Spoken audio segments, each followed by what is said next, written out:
আমি আপনাদেরকে পরামর্শ দিই, যদি কেউ টেনশন ফ্রি লাইফ লিড করতে চান, এখন আমাদের এই পরিবার, সমাজ, অর্থনীতি, ব্যক্তি জীবন, রাষ্ট্রীয় জীবন একটা টেনশন না, একটা চাপ, মানসিক চাপ, টেনশন, উদ্বিগ্নতা সব জায়গায় না।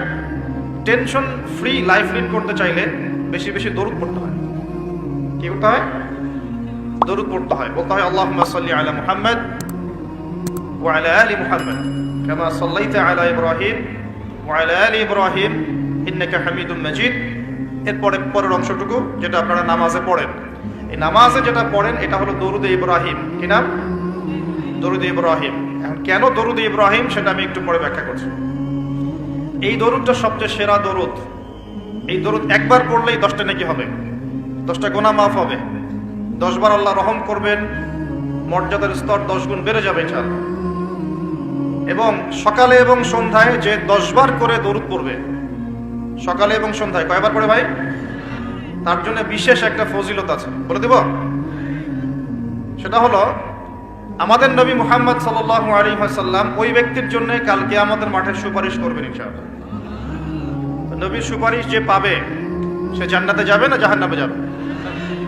জান্নাতে যাওয়ার একটা সহজ রাস্তা বলে দিলাম। নবীর সুন্নত অনুযায়ী জীবন যাপন করবেন, এটা তো অবশ্যই করবেন, এবং সকাল সন্ধ্যায় 10 বার করে দরুদ পাঠ করবেন। পারা যাবে ইনশাআল্লাহ? আজকে যারা লেকচার শুনলেন এই আমলটা আজকে ধরবেন। আমি লেকচার দিলে কিছু ওয়াদা নেই, আসবো, আলোচনা করব, চলে যাব, এটা হলো কিছু? কিছু ওয়াদা করবেন, নিয়াত করবেন, 1 বছরের জ্ঞানের খোরাক নেবেন, 1 বছর আমল করবেন, ইনশাআল্লাহ পরের বছর আবার দেখা হবে। আজকে প্রথম আমল কি দিলাম? সকাল সন্ধ্যায় কমপক্ষে 10 বার করে দরুদ শরীফ পড়তে হবে। রাজি আছি ইনশাআল্লাহ? কি ফজিলত তাও তো জানলেন। ফজিলত জেনে আমল করার ব্যাপারে একটা আয়াতই আছে কোরআনে, যারা মুমিন তারা বলে যে সামি'না ওয়া আতা'না, আমরা শুনলাম, জানলাম, মানলাম, শুনলাম, মানলাম। আর যারা ইহুদি তারা বলে ওয়াকালু সামি'না ওয়া আসাইনা, আমরা শুনলাম কিন্তু মানি না। আমরা কি ইহুদিদের মতো নির্লজ্জ জাতি? ও, তারা তো এখন খুব সভ্য জাতি নাকি? হ্যাঁ, যারা সারা বিশ্ব জুড়ে মুসলিমদের সাথে ফাসাদ সৃষ্টি করে বেড়ায়, এরা খুব সভ্য।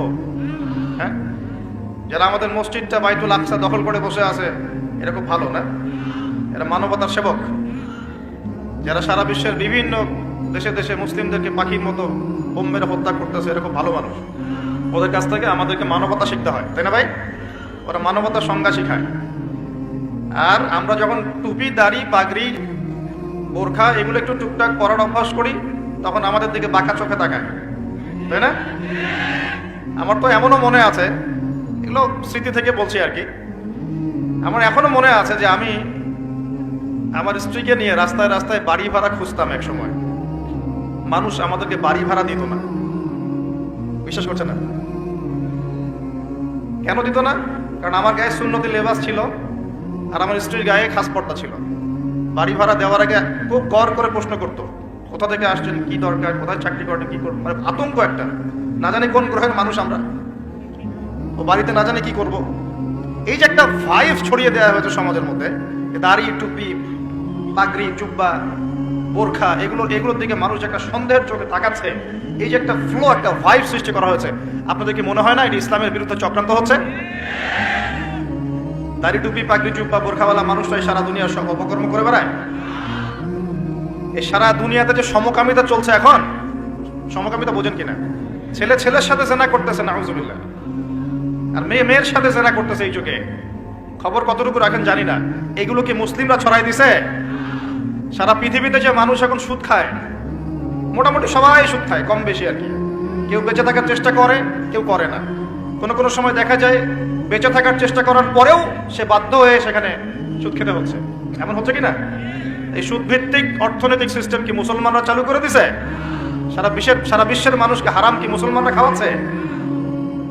সবার ফোনে ফোনে ইন্টারনেট সেকশনে ঢুকলেই দেখবেন পর্নোগ্রাফি, নগ্নতা, দেখেন না? এমন কারো চোখ নাই যেটা এটা দেখে নাই, কারণ এটা সম্ভব না এখন এই যুগে। ইন্টারনেটের কাজ যারা করে, ইন্টারনেটে যারা ঢোকে, চোখের সামনে এগুলো পড়বেই পড়বে। 100% আলেম হোক আর জালেম হোক, পড়বেই, পড়বে না? এই সারা দুনিয়াতে ইন্টারনেট সেকশনে যেগুলো ছড়িয়ে দেয়, মুসলমানরা ছড়াই দিছে। মুসলমানরা ছড়াই দিছে। মেয়েরা আগে একটু পর্দায় চলতো, ফেমিনিস্ট রেভলিউশনের মধ্য দিয়ে মেয়েদেরকে নগ্ন করে বাইরে বের করা হয়েছে। এখন মেয়েরা ছেলেদের পোশাক পরে ঘুরে বেড়ায়। হ্যাঁ, সমাজের মধ্যে এই সমস্যার কারণে জেনা বাড়ছে, পরকীয়া বাড়ছে, ব্যভিচার বাড়ছে, ধর্ষণ বাড়ছে। এই সমস্যাগুলো মুসলমানরা তৈরি করে দিছে। আমরা আগে শিখতাম কোরআন এবং সুন্নাহ কেন্দ্রিক শিক্ষা, এখন শিখতেছি পশ্চিমা ধাঁচের শিক্ষা। এই শিক্ষা কি মুসলমানরা চালু করে দিল? আগে আমরা আল্লাহ পাকের জমিনে আল্লাহর খলিফা ছিলাম। আল্লাহ পাক দুনিয়াতে আমাদের খলিফা করে পাঠান নাই? সূরা বাকারার প্রথম থেকে আছে না, আদম আলাইহিস সালামকে আমি সৃষ্টি করেছি কি জন্য? আমার খলিফা হিসেবে। ওয়াইজ ক্বালা রাব্বুকা লিল মালায়েকা ইন্নী জাঈলুন ফিল আরদি, খলিফা শব্দ কোরআনে নাই। তাহলে আদম আলাইহিস সালাম এই দুনিয়াতে কার খলিফা? যে আল্লাহর খলিফা সে আল্লাহ পাকের হুকুম আহকাম চালু করবে নাকি নিজের মন গড়া বিধান চালু করবে? যে আল্লাহর বিধান দিয়ে চলে সে আল্লাহর খলিফা না? আর যে আল্লাহর বিধান বাদ দিয়ে চলে সে কি আল্লাহর খলিফা না শয়তানের খলিফা? সারা বিশ্বে এখন মানুষ কি আল্লাহর বিধান দিয়ে চলে, নিজেদের বিধান দিয়ে চলে? এই সমস্যাগুলো কি মুসলমানরা তৈরি করে দিল? সারা দেশে এবং সারা বিশ্বে দেখেন যুব সমাজ মাদকের সয়লাভ, একাকার অবস্থা। কোরআন সুন্নাহ কি মানুষকে মাদক খেতে উৎসাহিত করে, নাকি মাদকের বিরুদ্ধে কোরআন সুন্নাহ জিরো টলারেন্স? কোনটা? সমাজে দেখেন মেয়েদের সাথে কি অন্যায় আচরণ করা হচ্ছে, ইফটিজিং, ধর্ষণ, এগুলো বাড়ছে না কমছে? কোরআন সুন্নাহ কি এর পক্ষে না বিপক্ষে? সারা দুনিয়ার এই ঘর থেকে শুরু করে বিশ্বের যে সমস্যাগুলো একটা একটা করে বলতে গেলে তো 100টা বেরো। এই সবগুলো সমস্যা কি মুসলমানরা করে দিল, না মুসলমানদের উপর এই সমস্যাগুলো চাপিয়ে দেওয়া হচ্ছে? কোনটা? কিন্তু মিডিয়ার মধ্য দিয়ে, প্রযুক্তির মধ্য দিয়ে, নিজস্ব প্রিন্ট এবং ইলেকট্রনিক মিডিয়াগুলোর মধ্য দিয়ে সারা বিশ্বে ছড়িয়ে দেওয়া হয়েছে সবচেয়ে খারাপ মানুষ মনে হয় মুসলমানরাই, তাই না?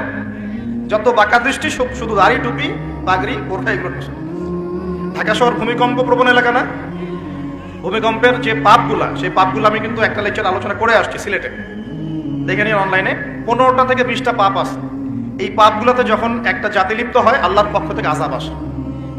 কয়েকটা কথা বলছি। পাপগুলোর মধ্যে একটা হচ্ছে যে যখন মানুষ বস্তুবাদী হয়, বেশি বস্তুবাদী মানে দুনিয়া নিয়ে খুব বেশি ব্যস্ত, পরকালের ফিকির কম, আল্লাহকে ভুলে গেছে।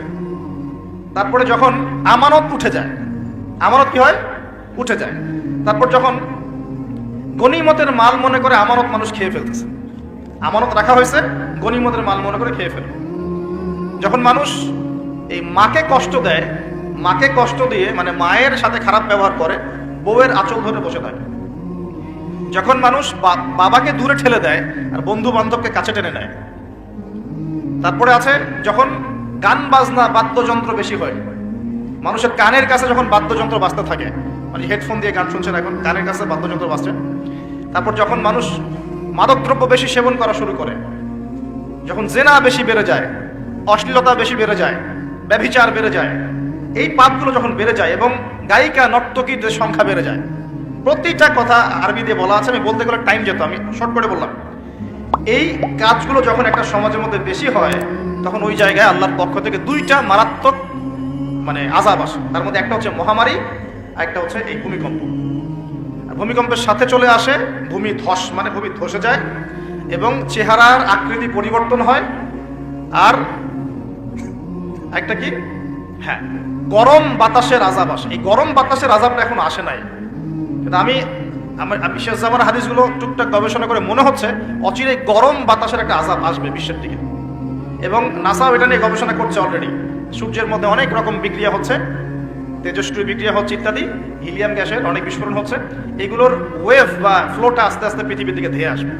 নবীজি বলেছেন ফালইয়ারতাকিবু ইনদা যালিকা রিহান হামরা। এই রিহান হামরা কথাটা এই হাদিসের মধ্যে আছে। তিরমিজি 2211 নম্বর হাদিসে এটা আছে। গরম বাতাস ধেয়ে আসবে পৃথিবীর দিকে, গরম বাতাসের আযাব, গরম বাতাসের আযাব আসবে। ওয়াজালজালা এবং ভূমিকম্প। অন্য হাদিসে আসছে সানাওয়াতু জালাজিল, ভূমিকম্পের বছরগুলো। আর আসছে মুতানুন শাদীদ, বড় মহামারী। আর খসফুন মানে এই যে জমিন ধসে যাওয়া, মাসখান মানে চেহারা আকৃতি বিকৃত হয়ে যাবে। আর কদফান একটা আছে, কদফান মানে পাথরের বৃষ্টি বর্ষিত হবে। এই আযাবগুলো কখন আসে? এই পাপগুলোতে মানুষ যখন লিপ্ত হয়। আর আমাকে বলেন দেখি, এই পাপগুলোতে আমরা কম বেশি লিপ্ত আছে কি নাই? আর বড় বড় বস্তুবাদী শহরগুলোতে এই পাপগুলো বেশি না? এখানে মানুষ ওই হাদিসের উপর আমল করছে। এখন কোন হাদিস? নবী সাল্লাল্লাহু আলাইহি ওয়াসাল্লামের ইন্তেকালের 80 থেকে 85 দিন আগে একটা হাদিস তিনি বলে গেছেন, একদম শেষের দিকে, জীবনের শেষের দিকে। ওই হাদিসটাকে বলে হাদিসে জিবরিল। কি বলে? নবীজিকে জিবরাইল আলাইহিস সালাম মানুষের রূপ ধরে এসে জিজ্ঞাসা করেছিলেন যে কিয়ামত কবে হবে। নবীজিকে জিবরাইল আলাইহিস সালাম মানুষের রূপ ধরে সবার সামনে জনসমক্ষে এসে জিজ্ঞাসা করেছেন কিয়ামত কবে হবে। নবীজি বলছেন মাত্র দুটো আলামত বলেছেন। কয়টা ভাই? দুইটা। একটা হচ্ছে আনতালিদাল আমাতু রাব্বাতুহা, দেখবে যখন দাসী মনিবকে জন্ম দিচ্ছে। দাসী মনিবকে জন্ম দিচ্ছে মানে কি? সমাজের ন্যায় অন্যায়, হক বাতিল, হালাল হারাম, এই যে মানদণ্ড সব উল্টে যাবে। হালাল হবে হারাম, হারাম হবে হালাল, ন্যায় হবে অন্যায়, অন্যায় হবে ন্যায়, হক হবে বাতিল, বাতিল হবে হক, জায়েজ না জায়েজ, না জায়েজ জায়েজ। হ্যাঁ, মানুষ এই মানদণ্ড চেঞ্জ করে না এখন। বুঝতে পারছেন না মনে হয়? এখন সমাজে সত্য মিথ্যা, ন্যায় অন্যায়ের মানদণ্ড কি কোরআন সুন্নাহ এখনো ঠিকই আছে? এখন মানুষ নিজে যেটা ন্যায় মনে করে সেটাই ন্যায়, নিজে যেটাকে অন্যায় মনে করে সেটা অন্যায়, নিজে যেটাকে ভালো মনে করে সেটা ভালো, নিজে যেটাকে খারাপ মনে করে সেটা খারাপ। আল্লাহ যেটাকে হালাল করে দিয়েছেন মানুষ হারাম করে নিচ্ছে, আল্লাহ হারাম করে দিয়েছেন মানুষকে হালাল করে নিচ্ছে। হচ্ছে কি না এগুলা? তো এই যুগ চলে আসে নাই যে দাসী মনিবকে জন্ম দিচ্ছে না? মানে মানদণ্ড উল্টে গেছে। আমার কথা কি বুঝতে পারেন? মানদণ্ড উল্টে গেছে। জিনিস ভালো মন্দের, ন্যায় অন্যায়, হক বাতিলের মানদণ্ড উল্টে গেছে। বলেন তো সত্য মিথ্যার মানদণ্ড কি? আমার বুদ্ধি না আল্লাহর ওহী? কোনটা? সত্য মিথ্যা, ন্যায় অন্যায়, হক বাতিলের চূড়ান্ত মানদণ্ড কি? আমার বুদ্ধি নাকি আল্লাহ পাকের কোরআন সুন্নাহ? কোনটা? কিন্তু সমাজে কি সেটাই বাস্তবায়িত আছে 100%? 50%ও কি আছে? তো এই সমস্যাটা কি চলছে কিনা? তার মানে কি আমাদের এই বড় আলামতটা আমরা দেখছি কিনা? দেখছি। গেল দুই নাম্বারটা নবী বলছেন ওয়া আনতারাল হুফাতাল উরাতাল আলাতা রিয়া আশাই ইয়াতাতাওয়ালুনা ফিল বুনিয়ান। নবীজি বলছেন যখন দেখা যাবে সমাজের সবচেয়ে দরিদ্র শ্রেণীর মানুষ, স্যান্ডেল কেনার টাকা ছিল না, কাপড় পরার টাকা ছিল না, এই শ্রেণীর মানুষ, রাখাল মানে গরু ছাগল চড়াতো, এই শ্রেণীর মানুষ উঁচু উঁচু অট্টালিকা নির্মাণের প্রতিযোগিতা করবে। ভালো করে বোঝেন, নবীজি বলছেন না ধনীরা, সমাজের ধনীরা অট্টালিকা নির্মাণের প্রতিযোগিতা করবে। নবীজি এই কথা বলছেন না হাদিসে। নবীজি বলছেন সবচেয়ে দরিদ্র শ্রেণীর মানুষ, রাখাল শ্রেণীর মানুষ, স্যান্ডেল নাই, গায়ে জামা নাই, এরা উঁচু উঁচু অট্টালিকা নির্মাণের প্রতিযোগিতা করবে। করছে কিনা? কিভাবে সম্ভব? এই শ্রেণীর মানুষের অট্টালিকা নির্মাণ না, নির্মাণের কম্পিটিশন করা কিভাবে সম্ভব? এক, সুদের মধ্য দিয়ে; দুই, করাপশন দুর্নীতির মধ্য দিয়ে; তিন, অন্যের সম্পদ আত্মসাৎ করার মধ্য দিয়ে। এই সমস্যাগুলো চলছে কিনা সমাজে? এরাই যখন 10-20 তলা বিল্ডিং উঠাবে তখন তো আর মানুষকে মানুষই মনে করবে না। বুঝতে পারছেন না মনে হয়? এদের তো কোনো পড়াশোনা নাই, কোনো ব্যক্তিত্ব নাই, কোনো দিনই ইলম নাই, রুচিবোধ নাই, কালচার না, সামাজিক না, এ তো মানে অসামাজিক। এরা যখন, এদের হাতে যখন আপনি সম্পদ চলে যাবে, এরা তো সাধারণ মানুষকে মানুষই মনে করবে না, গরিব মানুষকে কিছুই মনে করবে না, ও মনে করবে আমি সব কিছু। আমরা দেখেছি যার একটা বাড়ি আছে ঢাকায়, ও মানুষকে মানুষই মনে করে না, মানুষকে মানুষই মনে করে না, যে মনে করে আমি শহরের মালিক। হ্যাঁ, কি একটা অবস্থা মানুষের মধ্যে, যে কি অহংকার, কি আত্ম অহংকার, এই দালান কোঠার যে অহংকার। এই সমস্যাগুলো হলে আল্লাহ ভূমিকম্পতে ধসায় দিবেন না? দেখেন নাই কয়দিন আগে কি হলো? গতকালকে যে কোটিপতি ছিল তার পরের দিন রুটি নিয়ে দাঁড়ায় আছে, গতকালকে আইসক্রিম বিক্রি করেছে নাচানাচি করে, তারপরের দিন বসে আছে, কিচ্ছু নাই। আল্লাহ পাক এই পাপগুলা দেখে সবর করেছেন, ধৈর্য ধরেছেন, ধৈর্য ধরে এক সময় যখন আল্লাহ পাকের আযাব চলে আসছে একবারে সব সমূল উৎপাদিত করে দিয়েছে। আমরা তো কারো দুঃখে খুশি না, বরং এগুলো সারা দুনিয়ার মুসলমানদের জন্য শিক্ষা। সারা দুনিয়ার মুসলমান যে যেখানে আছি আমাদের সবার জন্য এটা শিক্ষা। যদি এই পাপগুলোতে আমরা লিপ্ত হই, আল্লাহ পাক ছাড় দিলেও ছাড়বেন না। আল্লাহ পাক ছাড় দিবেন কিন্তু ছাড়বেন না। মানুষের মধ্যে এখন সম্পদের যে অহমিকা, গরিব মানুষকে মানুষই মনে করে না, খেটে খাওয়া মানুষকে মানুষই মনে করে না, রিক্সাওয়ালা যারা নিম্নবিত্ত, নিম্ন মধ্যবিত্ত, চা বিক্রি করে, পানের দোকান করে, হালাল খায়, কৃষক, এই মানুষগুলোকে এখন বড় লোকরা মানুষই মনে করে না। যাকাত তো দেয়ই না, যাকাত তো তার উপরে ছিল ফরজ, ওই যাকাত তো দেয়ই না যে এই খাবার তার কাছে পৌঁছাবে। উল্টা কিভাবে তাদের সম্পদ লুটে পুটে খাওয়া দেয় সেই। আবার দিলেও যে কত শর্ত, বাপরে বাপ। তো কিছুটা মনের কষ্ট থেকে বললাম কথাগুলো আর কি, যে আসলে আপনি যখন কোরআন এবং সুন্নাহর জ্ঞানী হবেন না, তখন অন্যকে সম্মান দিতে পারবেন না।